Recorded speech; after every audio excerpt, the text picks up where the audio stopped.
Today's story revolves around a birthday that spiraled into heartbreak, when one decision brought the past crashing into the present and destroyed what lay ahead. Before we begin, remember to like and subscribe for true relationship stories. And drop a comment telling us which city and country you're watching from. I truly never imagined things would fall apart the way they did. I kept telling myself it was only a birthday celebration, just one evening, just a mix of people from different chapters of my life sharing the same space. I convinced myself I was capable of handling it. I wasn't. It was my birthday, and I wanted everything to feel flawless.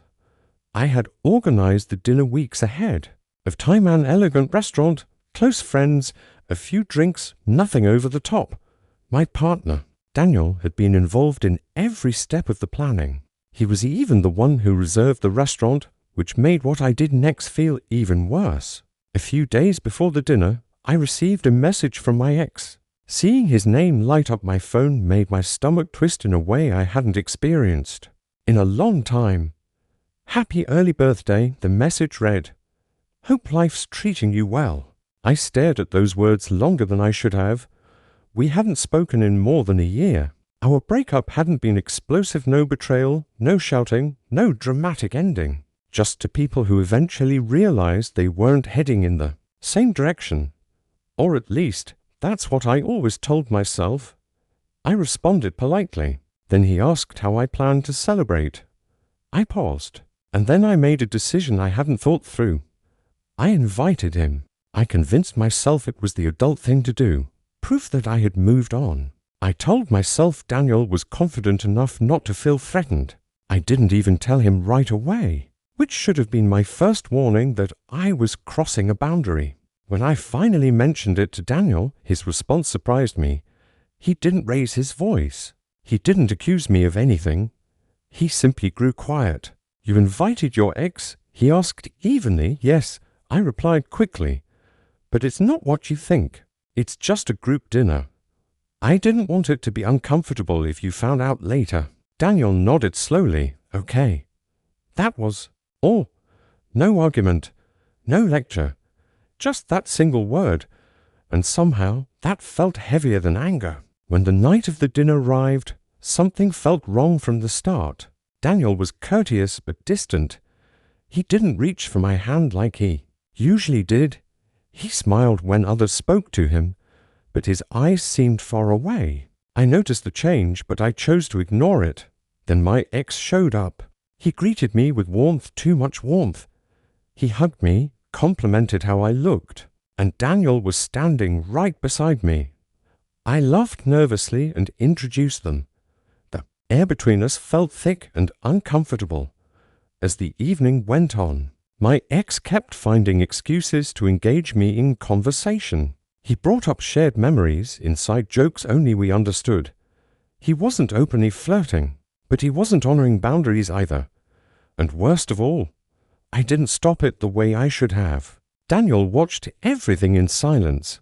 He didn't interrupt. He didn't pull me aside. He simply observed.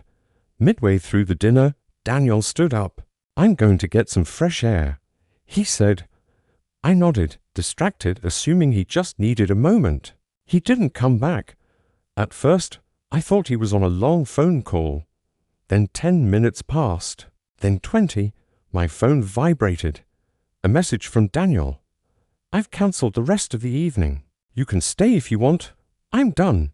My chest sank. I quickly excused myself and hurried outside.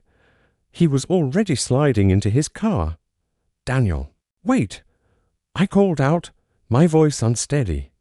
"What are you doing?" He looked at me calmly, not angry, not hurt in the way I expected, just certain. "I can't do this anymore," he said. "Do what?" I asked. "It was just dinner." "You're making a big deal out of nothing." He exhaled softly. "That's exactly the issue. You think this is nothing." I tried to explain. I told him I didn't mean anything by it, that my ex was part of my past. Daniel nodded. "Exactly. Your past, and you invited it into our present." The silence between us was heavy. Then he said something I wasn't prepared for. I'm ending this. My chest tightened. Ending what? Our relationship, he said plainly. I felt light-headed. You can't be serious. I am, he replied, and I'm done pretending. Pretending what? I asked, confused. That you're fully here. He said, that you're not standing with one foot in and one foot out. I've felt it for months. Tears filled my eyes. That's not true. Daniel studied me for a moment. If it's not, then marry him. I froze. What? He continued, calm but unwavering. If you still need him nearby, if you still crave his attention, if you still need to see how he fits into your life, then choose him. Because that means you're not choosing me. That hurt more than any shouting ever could. I love you, I whispered. He nodded. I know, but love isn't enough when I'm competing with memories. He opened his car door, then paused. This isn't about jealousy, he said. It's about respect, and tonight showed me exactly where I stand. Then he drove away. I returned to the restaurant alone. My friends asked where Daniel was. I lied and said he wasn't feeling well. My ex noticed the look on my face and asked if I was okay. For the first time that night, I looked at him and felt absolutely nothing, no longing, no warmth, just emptiness. The following morning, Daniel sent one final message. I don't hate you. I just won't beg to be chosen. Take care. And that was the end. No dramatic explosion. No second chances.